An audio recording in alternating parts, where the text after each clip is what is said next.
I just want to say right up front, I really just want this message to be a blessing to mothers in every stage and form, and even mothers that one day want to be mothers. I just think there's just so much wisdom that we can glean from Mary.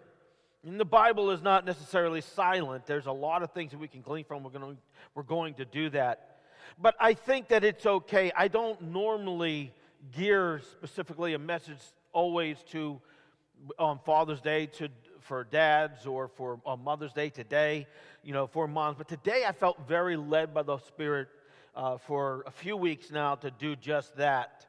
Motherhood is tough. There's no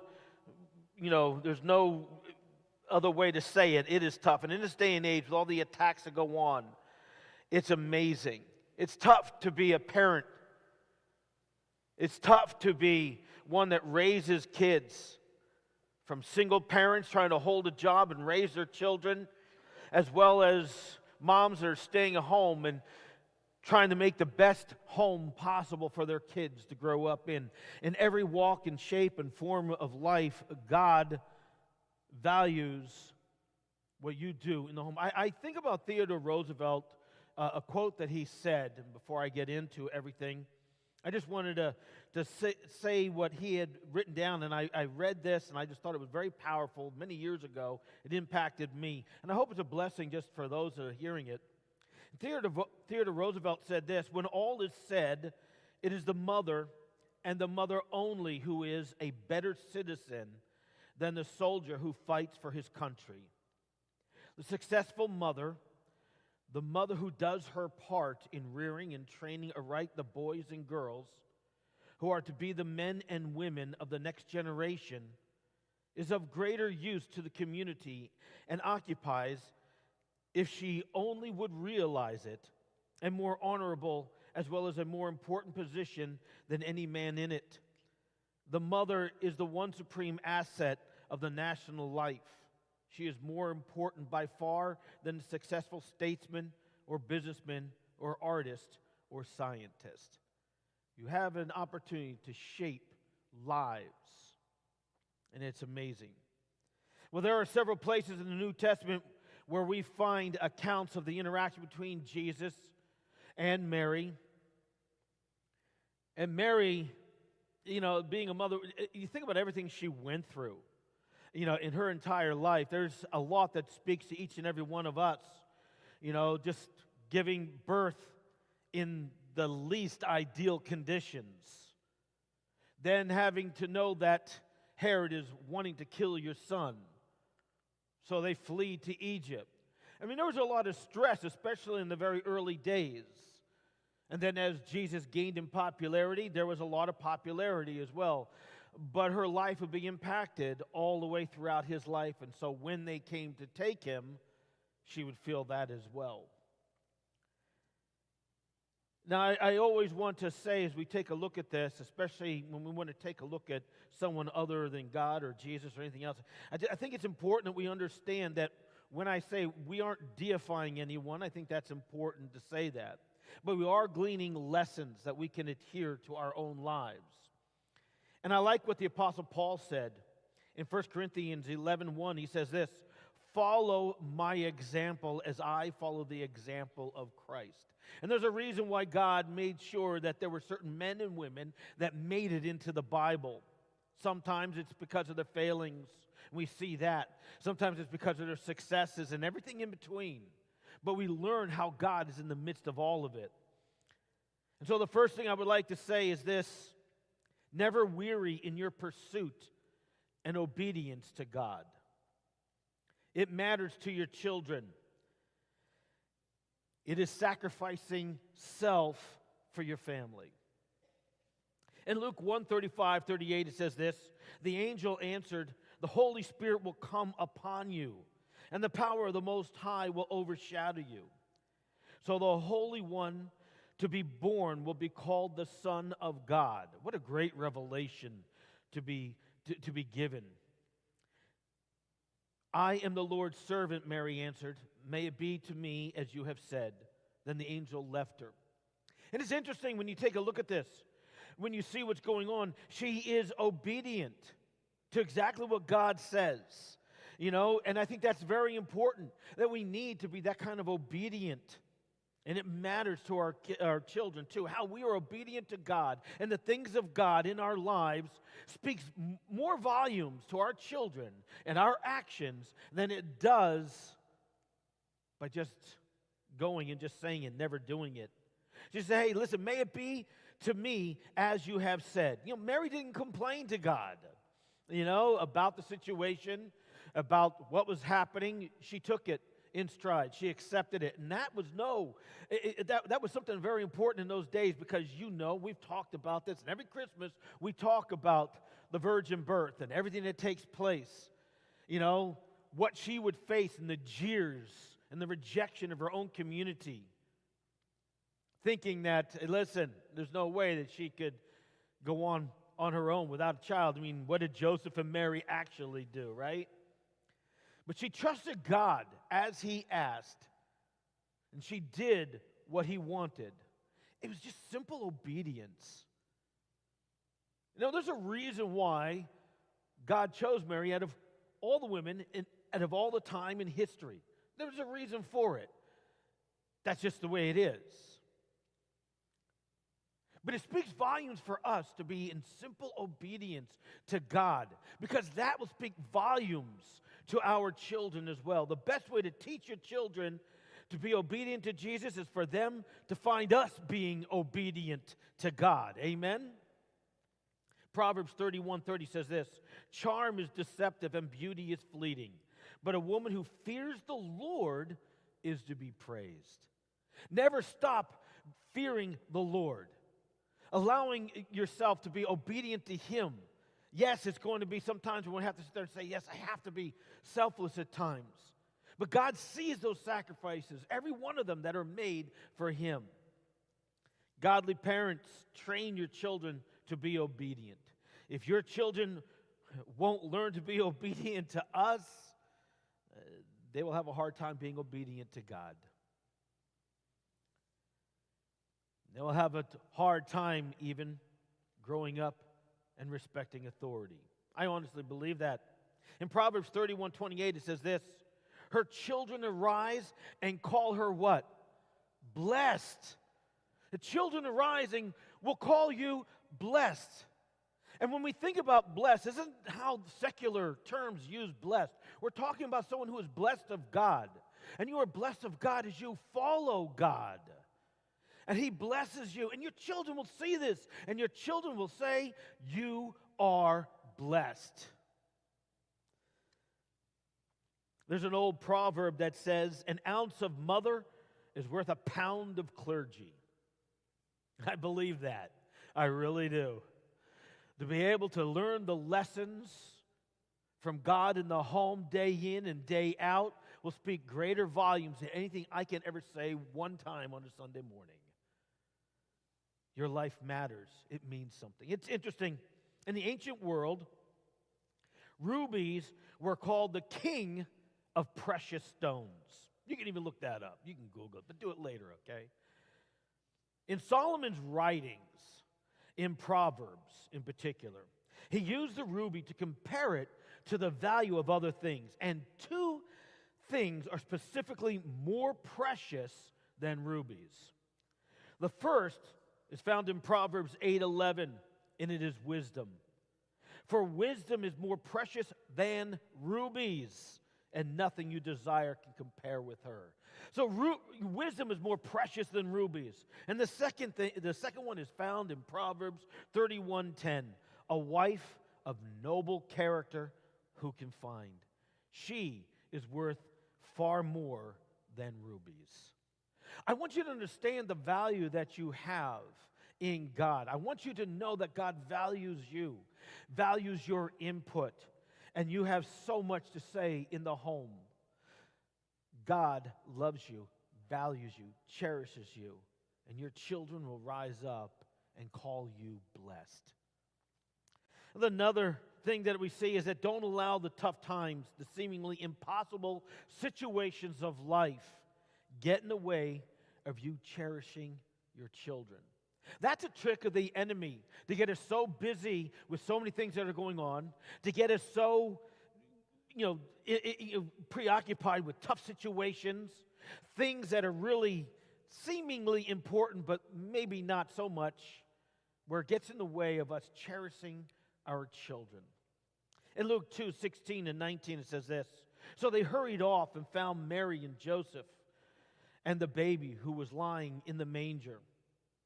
This is the shepherds. When they had seen them, they spread the word concerning what had been told them about this child. And all who heard it were amazed at what the shepherds said to them. And look at what Mary does. But Mary treasured up all these things and pondered them in her heart. Two verbs are in this verse 19 that are very important, because these verbs show how Mary was responding to the unfolding events around her. As everything was unfolding, here she is in having her son in a manger. Shepherds are coming, to see her. I mean, it wasn't like the nobility or anything else at this particular time. It wasn't anything going on, and you could see everything that's going on, the busyness of the time, of the census and everything else. And she takes a moment and she just observes everything. And we have those two verbs, treasured. Treasured expresses the idea of cherishing and valuing something. It means that you make it important enough to treasure it. What do you do with treasure? You hold on to it. You treasure it. You put it in a place where you won't forget it. You put it in a place where you can easily recall it. And it's not like you're trying to hide it from the world, because I don't think anyone would sit there and not want to brag about their parents. I deal with parents all the time, and parents love to talk about their kids. There's not one here. So it's shareable, but we want to be able to cherish it and to understand it and to bring it into our lives, to treasure those things. In other words, we have to place value on it in order to treasure something. And what is it that we value in our lives this morning? When we deal on a day such as today, Mother's Day, we should be valuing those gifts that God has given us, our children, to cherish them. In Matthew 6:19-21, Jesus would say, "Do not store up for yourselves treasures on earth where moth and rust destroy, and where thieves break in and steal. But store up for yourselves treasures in heaven, where moth and rust do not destroy, and where thieves do not break in and steal. For where your treasure is, there your heart will be also." It's interesting, talking about treasuring. We aren't to treasure things. We're to treasure the things of God. And to treasure our children. To honor, to think about them, to put them in such a place in our lives is incredible. We value those things, and Mary was doing just that. She treasured up all these events that was happening. You know how important it is. I love listening to the stories. My grandmother was alive. I used to love listening to them. I love listening to my mom when she talks about certain things. See, because I can't remember. One of the best things my mom did was give me a baby book. I don't know if that's even being done a lot today. I don't know. But back in the 60s, I just dated myself. There's these baby books, and my mom, she would write down all these things. She would write down words that I would say, fudunt, that was elephant. Bok, that was ketchup. My mom said it was like a whole new language, trying to get me, try to understand it. But she wrote down so many different things. I was going through it the other day, probably a few months ago, and I was reading through it, and I was looking at certain things that she was writing. I was like, wow, some of those things I see even in my life to this day. The interactions with the teachers and things like that. She treasured them up. But it was so neat how it spoke to me so many years later. Moms, treasure, cherish the gifts that God has given you. This doesn't mean that we put them on a pedestal ahead of God or even ourselves. That's not what this is about. But it's cherishing the moments that you have been given with them. And then the second verb here is that pondered. It says that Mary treasured up all these things and pondered them in her heart. It's interesting because Mary isn't saying anything. But what she does in response to all the events that are going on speaks volumes to us. She ponders. Ponders indicates careful thinking or reflection. And so she's giving a lot of thought to what is going on. She's treasuring all these events, and she's giving lots of thought and careful reflection on what is going on. You know, it's interesting. We should be like that as well, to be reflective in all those things. You know, we can learn a lot from our children, can we not? To be reflective in how we handle a situation, to be reflective on how our children handle a situation, how we can help our children go to the next level to accomplish things. This is all part of pondering. You know, I was not the easiest kid to raise by far. My mother ever comes up from Florida, I'll let you talk to her, and she'll tell you that exact thing. No secret. I was extremely tough. I caused my 4th grade teacher to retire. I know that because she told my parents that. It was the end of the market period, and she wanted to know that she was afraid of getting another kid like me.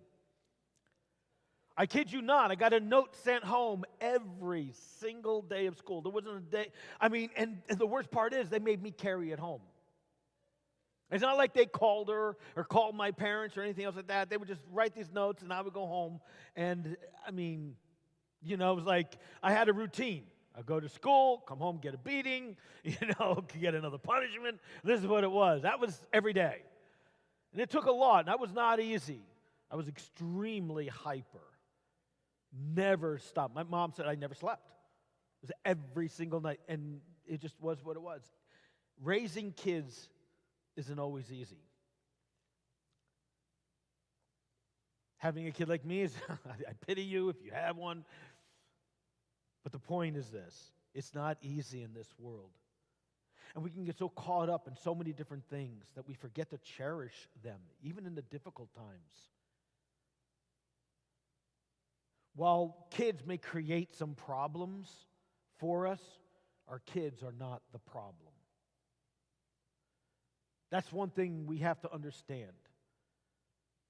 They may have to, from time to time, be dealt with, be disciplined. That's not shirking responsibility. That is being responsible for doing those things that is necessary. It is not easy. And in those areas that are not easy, don't forget to cherish even those moments. I've had many wooden paddles broken over me. He's got my spanking. Never weary in encouraging and believing in your children. Don't ever weary in that. Believe what God started in their lives, He will bring it to fruition. We have all had many discouraging times in our lives. Maybe even times when we sit there and begin to wonder what in the world's going on. Maybe in our own lives or with our children. And God wants you to believe that what He has started in them, the gifts that He is giving them, it will happen. It will come to fruition. This is believing in your children, not in if they're doing something wrong and good murder. No, this is not talking about that. I'm talking about believing in them to become what God has always intended them to be. You never give up on that, which is why we never stop praying for them. At every stage of their life, we continue to pray. In John 2, verse 3 to 5, it says this: when the wine was gone, Jesus' mother said to Him, "They have no more wine." This is the first miracle at Cana. "Dear woman, why do you involve me?" Jesus replied. "My time has not yet come." His mother said to the servants, "Do whatever he asks of you." Just go ahead and do it. It was like, I heard you, but he's going to do something. because I know he's going to do something. I've seen him do it before. He's amazing. And wait till you see what he's going to do. So I just ask you to do this. Whatever he says to do, just do it. She's asking them to have that simple obedience that she always had. And it's amazing. He does it. And he does. His first miracle was an incredible miracle. And she believed in him. She knew what he would do. Amazing. You know, children need affirmation to know that someone believes in them. Don't ever stop doing that. Again, I'm not saying that you're to overlook their mistakes, their sins, their shortcomings. That's not what I'm saying. What I am saying is, when life seems to get them down, when they seem that they want to give up, you should look to them and say, you can do it. I believe in you. I saw what you can do. You just are lacking confidence right now, son or daughter. I know you can do this. And you're believing them to take that next step because you saw something in them, maybe in private, the world has yet to see. And you know it's in them. God has called us to be parents. In Proverbs 31:26, it says this: she speaks with wisdom, and faithful instruction is on her tongue. It's knowing when to say something and knowing when to leave them alone to figure it out. It's wisdom that, regardless of what is going on, is always praying that your child will find their way. From what we read in the Gospels, it seems that Mary was always there for Jesus, especially in those very important times. And I think that we can learn something from that. To be present in our children's life. Even when we seem to be busy, even when we're so tired, to come home and we're just so exhausted, we still need to be present. We still need to listen to their stories. We still need to encourage them. I know you may have had a long day. Maybe they were at school and now you go pick them up and now you're bringing them home and you're also cooking and doing all these other things, but you can input into them. I know all those things are important, and I know you just want to put in a bed and have some downtime. I get it. But you have so much of value. As parents in general, but moms, because this is your day. Be there always for your kids. In John 19:25, it's not what Mary says, it's what she does, as we see even throughout the stories. Mary, it says here in John 19:25, near the cross of Jesus stood his mother's sister, Mary, the wife of Clopas, and Mary Magdalene. Mary was there near the cross. She was there at the beginning of his life, and now she would be there at the end of it. Come full circle. A tough thing for a parent, especially for parents that have lost children. I've talked to many, and it can't be easy bringing a child into this world and then saying goodbye to them. I imagine it was not easy for Mary. I'm sure the last place she wanted to be was to be near the cross. Selfishly, she probably didn't want to be there because she didn't want to see her son being tortured, being bloodied, and being executed. I don't know what mom would want to see that. But she was there not because of her, she was there for him. I honestly believe that. From what I know of moms, they sacrifice a lot to be there even when they don't want to be by the bedside, to be there for their moms, for their children rather, to be a blessing. We're never told that, Mary ever said anything while Jesus hung on that cross. But she was there. Nonetheless, she showed up. And she was near the cross. She was in the front row. And Jesus could see her. He didn't have to look far. And I have to believe that her presence alone, not having to say anything, was comforting. You got to remember, he's fully human. And right now, he's facing complete rejection. Fully God, fully human. I can't sit there and see that we're the rejection of everything that's going on, the insults and everything else, to find a kind face in the crowd. She believed in him even at that end. She was there. She encouraged him. Showing up in good times and bad will always make a difference in your children. You may not say a thing, but your presence will speak volumes for each and every one of them, because they'll remember that you were there. They don't always remember what we say. Lord knows they don't always remember our instructions. Don't do this. Why'd you do it? I didn't hear you. I said it 100 times. I don't know.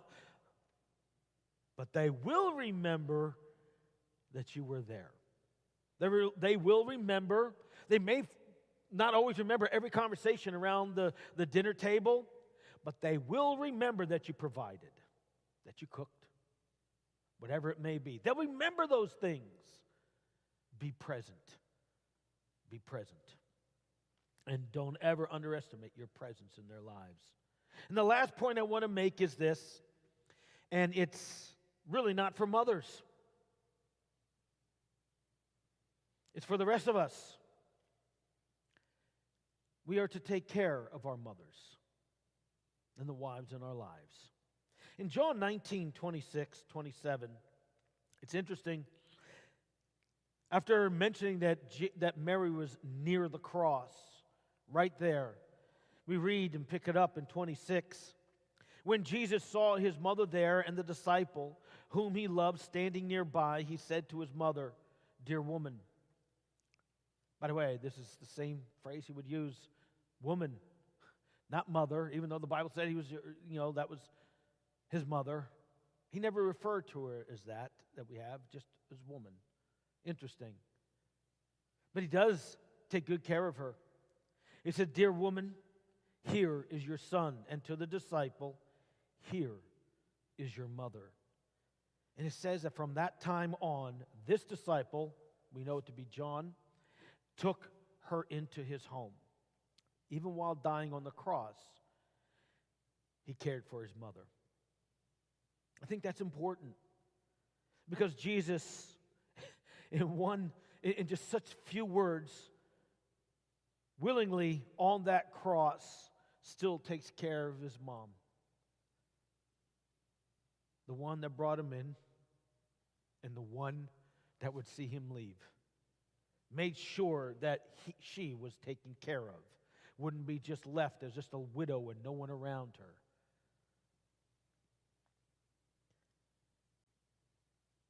Jesus took responsibility for the care of his mother, and she accepted it. In Proverbs 23, 22, it says this, "Do not despise your mother when she is old." In Proverbs 19, 26 says this, "He who drives out his mother is a son who brings shame and disgrace." There's a special place that we should all have for our moms, isn't there? The Bible talks about how we should treat our moms. That we should be there for them in hard times, bad times, especially when they are old. We're to be there to take care. It doesn't mean it's always easy.